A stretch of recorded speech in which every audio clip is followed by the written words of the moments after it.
Hello and welcome. The goal of this podcast is to get listeners connected with others in the sports industry because they say it's all about who you know, and now you know us. All right, well, welcome everybody to another episode of the Constant Sports Podcast. We have an exciting episode today with Steve from BettorTakes. Thanks for joining us today, Steve. Yeah, thanks for having me. We're excited to talk about the sports kind of betting industry. Obviously, BettorTakes there in the name kind of gives it away. The sector we'll be diving into today. And Steve, I guess if you can just jump us off here. Well, a little bit of background on kind of maybe your industry related experience, sports betting, why the sports betting sector, etc. I'm not really, I wasn't really ensconced in the industry when I built this, and I'm historically not much of a sports bettor. I mean, I bet in the 80s. I was always interested in college basketball. That was always my main, kind of betting league. Yeah. But, I haven't been such a sports bettor, since then. But then a few years ago, when the Supreme Court finally made it legal, I decided to start betting college basketball again. And I'm kind of more of a numbers guy than a sports guy. Like I'm Mhm. more of a kind of a finance spreadsheet kind of guy. And I've always just looked at sports as kind of, recreation and entertainment, not something to make money on. But I don't know, for some reason, I was just in a place in my life where I got interested in looking at college basketball once they made it legal. And I started, seriously getting into it and studying and doing a lot of work and started making bets. And I just really wanted to know how I was doing in certain areas. I mean, college basketball, there's a lot of different categories. Like, how am I doing in the Big Ten? How am I doing in Yep. the ACC? How am I doing interconference? How do I do with underdogs? How do I do with home teams? How do I do with teams coming off a few wins? How's my recency bias? Am I looking too much at what teams have done the last few weeks? And Mm. I just had all these questions. And I very confidently went online to try to find some software or an app that could help me out. And I was just shocked to find nothing out there. I mean, there were some rudimentary bet trackers that just give you kind of accounting functions, your win loss, but they don't really separate things out for you. They don't really, sports betting has two components to it. One of them is handicapping, which Mhm. is how you're doing picking, your opinion on the game, and then money management, which is how you express that opinion through betting. And trackers just kind of smush those into Put it one number together. and they don't really isolate for you. I was more interested in how I was doing handicapping. How am I doing betting? How am I Mhm. doing picking these? How is my opinion? And I was just shocked. There was nothing like it out there. There was nothing that could really tell me what my strengths were, what I was good at, what I was losing on. And it was just kind of shocking. And the industry was kind of nascent. It was just kind of starting. So I just kind of, had this idea to build it. I've always had companies my whole life. I've never really had a job. I've always been an entrepreneur. And it just seemed like a great space to get into. It seemed, it was amazing. The most amazing thing about the legalization is the legitimacy overnight, how Yeah. it went from this like black sheep weird thing Taboo. all of a Yeah. sudden ESPN sports betting show, Yeah. it's really like it was really embraced by society very quickly as soon as Uh-huh. that. So I just thought it was, I could see the roadmap. I could see the future for the industry, that it was going to take off. I could see that it was in the beginning stages. And I said, yeah, let's start a company that helps bettors understand their own play so they can kind of compete with the big guys.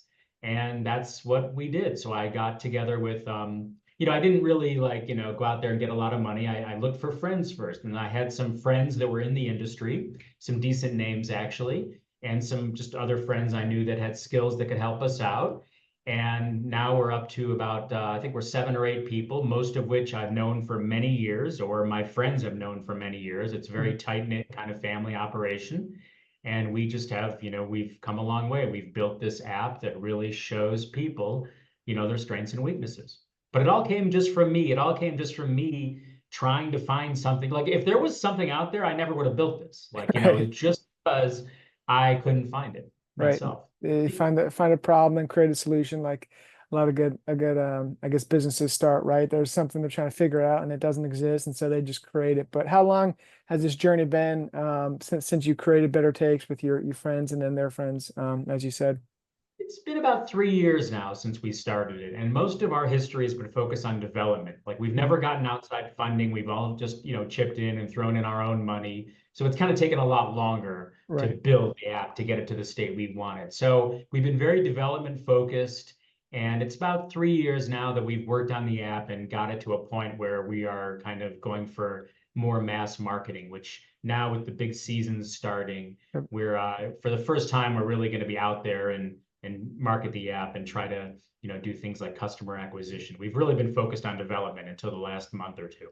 Right. And then especially as the NFL season is about to kick off here in whatever it is, 9, 10, 11 days or something like that. So is there, as you guys push 9 days, so as you guys push towards something like that, I'm sure like that's somewhat exciting as the NFL season is upon you. So do you see kind of I mean, I'm assuming there's more of an increase in uptake in bets to place, as the season begins, or is it kind of, have you seen in your experience, does it last the whole 18-week season? Yeah, Go yeah. through. Basically, we have the kind of app that's very that if it resonates with you, it really resonates with you. You Hmm. know what I mean? Like if you get it, if there's a lot of people out there that might not understand it, but if it's something that, if you really if you're really interested in and kind of introspective almost, if you want to really find out about yourself and find Yeah. out what you're good at and improve your play, it's something that really captures your attention. So we basically have good, retention with our customers. So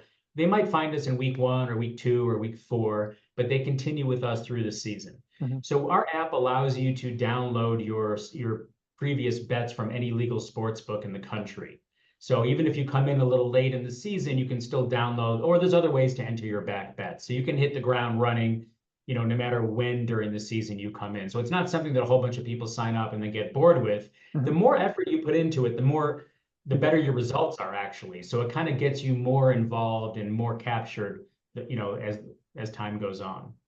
Right. And then talk a little bit about kind of the numbers behind it, as you alluded to in the beginning. You're a little bit more of like a numbers kind of Excel guy more than the sports, I guess, athlete, right? So as a user is about to get on, what kind of numbers or I guess stats or like you said, plays are they looking at dashboard wise, or is that customizable on that front? Well, we have basically, we've invented an algo. Our main thing is an algo that searches your previous history to find your strengths and weaknesses. Hmm. And from that, we've built a few products that are really cool. So our main product, the main number you're going to get with our app is called our Edge Score. And our Edge Score is a measure of proficiency, is a measure of your proficiency for the bet you're planning on make. So this is our flagship product. It's called the Edge tool. And the way it works is before you place your bets, you check with us to see if it's a good idea. So you've done your research, you kind of know what you want to bet. And then before you actually pull the trigger, you go to BettorTakes. You say, okay, I want to bet Atlanta +7. And then we look through your past history and we find similar situations. And this is the key. We find things that are close in proximity to the situation you're betting into Yeah. today. And it could be easy things like underdogs, home teams, Atlanta itself, but there's a lot of other variables there too. So we search your betting history, we find similar situations to the one you're betting into, and then we distill a whole bunch of variables. There's a lot of math going on, a lot of Mhm. statistics, and we distill a whole bunch of variables into one number. And that's your output. So you tell us you want to bet Atlanta +7. We tell you your edge score is 51 or 46 or whatever it is. And that is a guide to you. That tells you your proficiency in this situation. And what that does is, and if it's a good number, great. It's validation, go for it. Ready to It go. really, the value kicks in when it's a bad number. When it's a Mhm. low number, that's indicative of something that you maybe don't have a lot of expertise in, or maybe it's something that it's indicative of a pattern you're in. It's indicative of mistakes you're making that you're not aware of. Because if you knew you sucked at something, you You'd wouldn't stop continue doing it. betting. Yeah. So it obviously, if you get a low edge score and something happens, there's a transformation that happens when you see that, it's easy to throw a bet in. It's easy to say, hey, I want to bet $100 on the Cowboys. Yeah. But if someone told you, hey, you suck at that bet and you're probably going to lose, even though you kind of knew that already, but when you come face to face with a bad edge score, it adds a lot of mindfulness. All of a Mhm. sudden, you're like, hey, And you might even understand, you might say, yeah, this is a situation I haven't been doing well with lately. And it just adds a little bit of mindfulness and it just makes you pause a little bit. And you might still place the bet. You might say, you know what, I know I get it. I know that I suck at this, but this is different. And that's fine. We're not telling you not to make the bet Yeah. necessarily. It's just another piece of information. But it just kind of alerts you to your aptitude in that situation, and then you can make a more informed bet. So Mhm. that's the main number we have is the edge score that for a bet that you're planning to make. We also have a stat screen that's phenomenal and just breaks down your previous history. So the edge tool is kind of forward looking, kind of predictive, saying, Yeah. okay, I want to place a bet. Should I make it? Then we have a kind of a backward tool called, not backwards in terms of the technology or anything, but it just Yeah. kind of focuses on your past Mhm. and says, okay, it just splits up your betting history into different categories that it's something that's not available anywhere else. When people see this, they're really fascinated by it because it's you looking at your own bets, how you do home Specifically. away totals, how you do on in the Big Ten, how you do with the Cowboys, how you do with the Cowboys at home. So it just kind of breaks down your stats into some granularity that you kind of don't see anywhere else. And there's little edge scores on that too. But you can really see how you're doing. We're adding something in the next month or two called BettorTakes Insights that's going to give you a little more insight, more of a narrative approach. Here's how you're doing with home versus away, or here's Mhm. how you're doing in these categories. So we're adding another feature that's going to kind of augment that stat screen and give you a little more data. And then the third feature we have currently on the site is something called the recommendation engine, which is really cool, and it's unlike anything we've ever seen. And what it does is it tells you where your optimal spot on the alt spreads is. And the alt spreads is something that's like kind of the forgotten thing in sports betting. Like no Right. one No one cares touches about the those. alt spreads, no one looks at it. Yeah, like who looks at the alt spreads, right? But we think we're going to bust the alt spreads wide open. We think it's a great source where you can have an advantage because it's very formulaic and life isn't formulaic like that. Like there's definitely people, basically what our recommendation engine tool does is it looks at your bet. So you say you want to bet Atlanta +7, we give you an edge score, but then we also look at your wins. We say, okay, when you win in situations like these, not the losses, but just the wins, you usually crush. Maybe you don't win that often. Maybe you suck at this bet and you only hit at 40%. But when you do hit, you tend to win by 4 or 5 points. So instead of Atlanta +7, where you're laying 11 to win 10, bet Atlanta +3, Mhm. where maybe you're getting 120 or 130.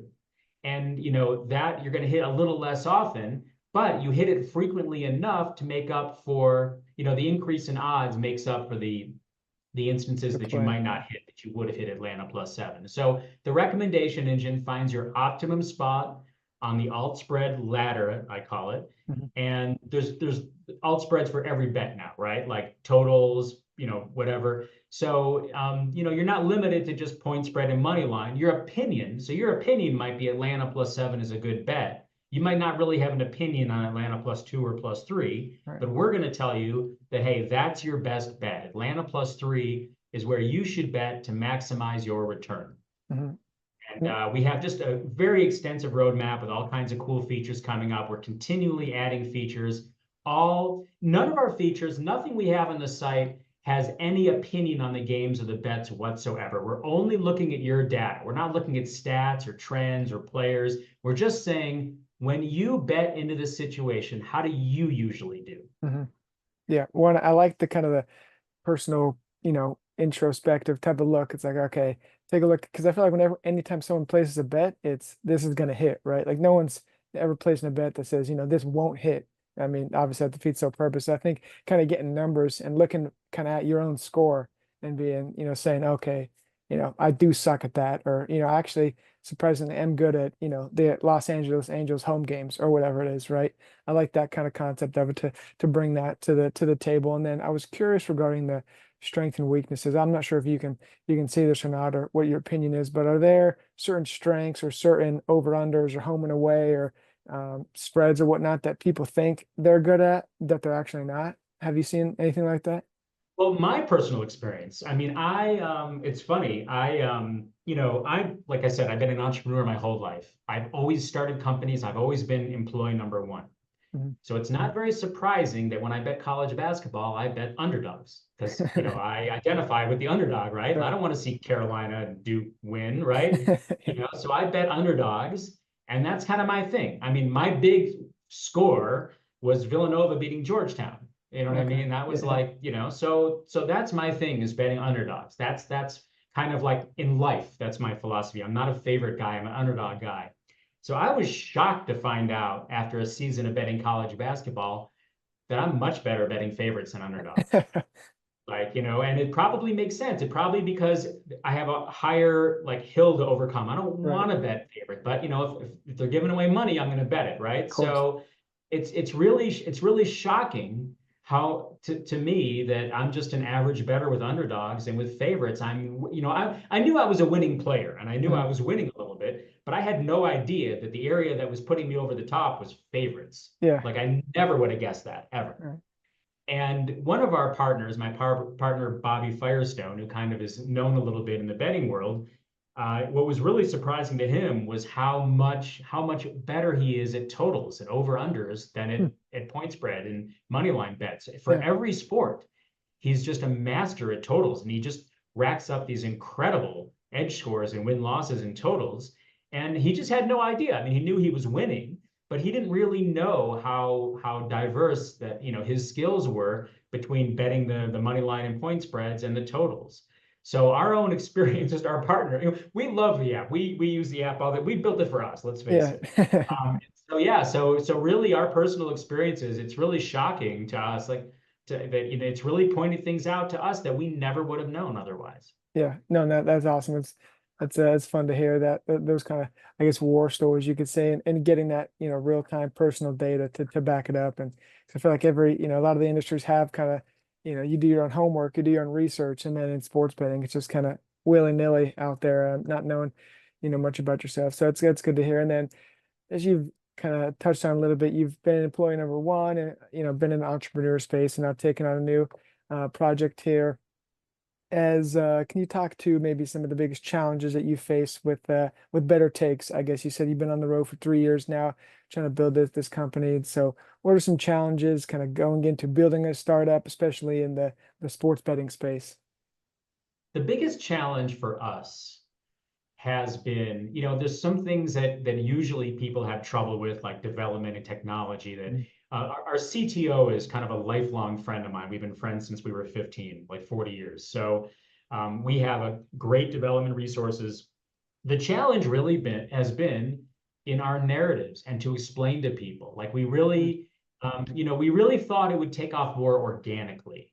Like we really believe the, build a better mousetrap thing. So the challenge has really been, my partner Bobby in the industry keeps saying we're a little before our time. People aren't Mm. quite ready for this yet. They're just getting used to the incredible amount of information out there. They're still sorting through the trends and the Data. data Yep. and all that stuff. And it just, it's a little before its time. So basically our obstacle has just been kind of a marketing obstacle of getting people to understand how powerful this is, of just basically relaying, like I said, we love it, the core founders. And it's been, the hard part has been kind of translating that to other people, kind of really telling other people that, hey, people just want quick fixes and 5-second things. And it's like, hey, if you spend a little bit of time, not even that much, Yeah. because you can download your history, but if you spend just 30 seconds a day before you place your bets, throwing it into our app, it's going to have some lifetime rewards for you. So our hardest hurdle has been a marketing hurdle of really, getting out, translating to the general public how important this app is and how it can really help them compete on the same level with the sharps, Yeah. because you need something like this. Like you need, there's a lot of people out there. There's a few people, right? 2 or 3% that are taking everyone's money in this industry is really what's going on.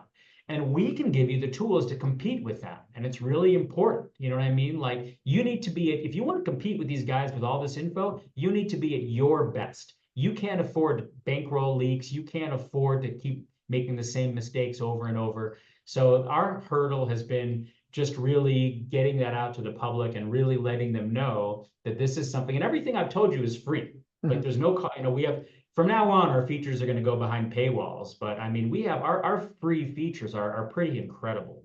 So at no risk to you except like 5 seconds, Right. like we can Dinner. really, show you, we can really help you and help improve your play. And even just the information itself, learning about yourself is just fascinating, whether or not it even helps you. It's just great to learn. It's just stuff about yourself you would never learn.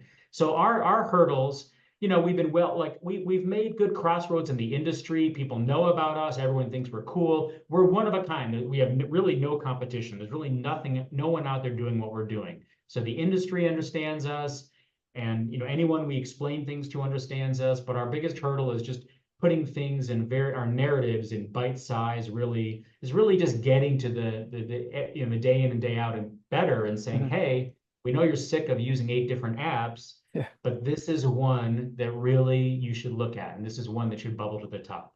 Yeah, no, awesome. And then hopefully we can help with that here, by the listeners and viewers watching and tuning in today. And as you talked about, I think you said Bobby or someone from the industry was saying you might be on the kind of the cutting edge, too soon, but looking forward 5 to 10 years, with sports betting, where do you see it going? How do you see it, evolving? As we touched on earlier, it was kind of an overnight, legalization, and next thing you know, ESPN's got ESPN Bet, and there's we're talking sports, unders and overs with players and props and things. And so where do you see the industry going in the next 5 to 10 years? So the industry, it's an interesting industry. As an industry, the driver of this industry is really the affiliate programs of the operators. Hmm. And the DraftKings and the FanDuels of this world, I thought it would fizzle out before now. It surprised me the longevity of these affiliate relationships and deals they have.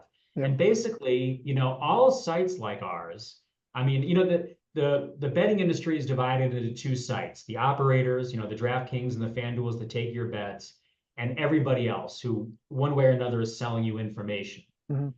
And I really thought the information side would be a lot bigger by now, but it's really dominated by the operators. And the whole industry just is living off of these bounties. It's like we are just all farmers. We're just all cultivating customers for these operators that are paying us bounties.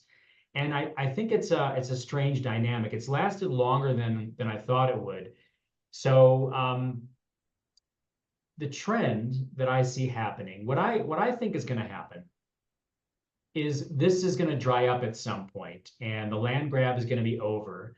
And if you go to these sports betting conferences and you talk and you hear these guys speak, like the head guys at DraftKings or whatever, they all say that the next phase of things is going to be personalization. We're going to give you a more personalized experience. We're gonna, they want to lock you in as a customer. They don't want you odd shopping. And the way they say they're going to do that is by personalizing things. And if you live in Iowa, we're going to throw you stuff about Iowa. And I just don't think anyone cares about that. Like to me, the only reason people go to DraftKings over FanDuel is because the line is a little better. Like all we care about is better is price, right? Yeah. We're whores. Like if someone gives us 5 cents more or a half a point more, we're gonna Right. bet with the other people, right? We don't care. There's nothing DraftKings can do for me personally that can make me bet them if someone else has better odds. Hmm. So what I think is going to happen is we're as a company and me, we're very strong proponents of the peer-to-peer betting networks. And we think that these networks are going to really start growing and growing as people understand that it's just the same thing, but they'll save you a ton of money. Like the commission structure is so much more advantageous. And some of them even have alt spreads now and stuff like that. So I really think that, people are, I mean, this is a close business. If you're, nobody is hitting 72% or 64%, you know what I mean? Like it's, and if every dime matters in this business, it's the odds makers are good. You know what I mean? Like Right. it's very more even than Yeah. you think. And so I really think that there's going to be the rise of the peer-to-peer. And as people understand, they're just as safe as the operators, they're just as easy to use, except the commissions are substantially less. So we think that more and more people are gonna migrate to those because it just saves you money. You just don't have to hit 53% to make money. You can hit 50.4% and make money. Hmm. And that's where everyone is, right? Everyone's between 50 and 52%. So we think that, and I personally think that the rise of the peer-to-peer is going to really create problems for the operators because they just offer nothing. It's Yeah. just all about price at the end of the day. And the more that people catch on, the more people will migrate to the peer-to-peer. Right. Okay. Interesting. So we'll keep that in mind as especially for the listeners and viewers as the industry grows, and keep an eye on the peer-to-peer sector, and watching things move and shake there. And Steve, as we kind of start to wrap up here, what are some, I guess, next steps for Better Takes? I know you said you guys were moving into a kind of a paywall here in the future, and some software updates and things. What's kind of next? And obviously, where can people find Better Takes? So what's next is, it's just more of the same. We just keep adding tools. Like I said earlier in our talk, that bet trackers combine two things. They combine handicapping with money management. Hmm. And we've been totally focusing on the handicapping. How do you do with your opinion? But pretty soon we're going to come out with Better Takes Financial, which isolates the betting part of it. And for instance, maybe there's two categories, like maybe there's two leagues that you're equal in. Maybe baseball and basketball, you have the same competence level, but maybe one of them you're winning a lot more than the other. So we want to figure that out. We want to dissect your betting just like we dissect your handicapping. We want to look at your betting patterns, look at how you're expressing your opinions through betting. Maybe you're doing too many parlays, obviously, but we want to like really look at your betting and say, hey, these are the mistakes you're making betting. So we're going to kind of make a mirror Better Takes, in the financial I see. world to really show you how your money management is affecting your play. We're basically moving to a format where you tell us anything about a game you want. Not only I think Atlanta +7 is a good bet, but I think LeBron's going to get shut down, or I think the defense of this or that. You just tell us kind of what you think about the game. Hmm. And then we're going to say, okay, when you have these kinds of opinions about these kinds of games, here's what usually happens. So you might say, okay, I want to bet Atlanta +7. And right now we say maybe Atlanta +3 is a better bet, but we're going to move to kind of a format where we say, okay, you think Atlanta +7 is a good bet? You should bet the under in the first half because that's what usually happens. It's going to be a lower scoring game than you think. Or you should bet the other team. Or, so we're just kind of moving to formats where we just hear out people. Here's what you think is going to happen in the game, and here's what usually happens, and then here's how you can bet it. So that's basically kind of our future. Just more of the same, just more tools to people to understand their play. As far as where you can find us, you can download us on the App Store or the Google Play Store. You also are going to have links for people that Hmm. that they can use in your social media. So wherever you find this, wherever you're hearing this broadcast from, we'll have some links where you can just click to our mobile site and just start doing it right there. Yeah, no, for sure. And we'll have those links in the description here, YouTube, Spotify, Apple, and those, I guess anywhere you get your podcasts, like we've said. And so you'll be able to find that there easily. I guess any last words as we wrap up here, Steve? No, just play it smart, play it safe. You're probably not going to win, so don't bet the ranch. Just think of sports are entertainment. Sports betting just enhances the entertainment. We enhance the sports betting entertainment part. So it's all just entertainment. Don't lose sight of that. And that's all I got. Yeah, well said. Well said. It's every sports bettor should listen to that before they place the bet. And this concludes another episode of the Constant Sports Podcast. Thanks, Steve, for sitting down with us and telling us about Better Takes, and I guess the sports betting industry as a whole, and where you see it going and whatnot in the future. And like I said, we will have the different links in the description here for you to click and check out Better Takes more on mobile and whatnot. And thanks for joining, and we'll see you guys next week. Yeah, thanks a lot, man. I appreciate it. Nice Yep. talking with you. Yeah, we'll see you.